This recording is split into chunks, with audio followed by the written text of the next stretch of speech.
حزنك وقلقك، وجعك وألمك، صرختك، دمعتك، يعلمها الله، يسمعها الله، يبصرها الله، فيرفع بها درجتك ويغفر بها زلتك. قال صلى الله عليه وسلم: ما يصيب المسلم من نصب ولا وصب ولا هم ولا حزن ولا أذى ولا غم، حتى الشوكة يشاكها، إلا كفر الله بها من خطاياه.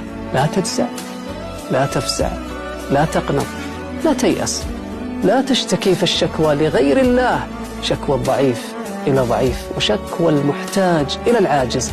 وكثرة الشكوى لا تدفع البلاء، بل تجلب الشقاء وتضعف الشفاء، وقد تحبط الأجر. لا تشتكي، فإن الجرح لا يؤلم إلا صاحبه، ومن عرف الله ما شكاه، ومن عرف الناس ما اشتكى إليهم. لا تجفف ينابيع الدعاء التي فجرها البلاء باليأس والقنوط.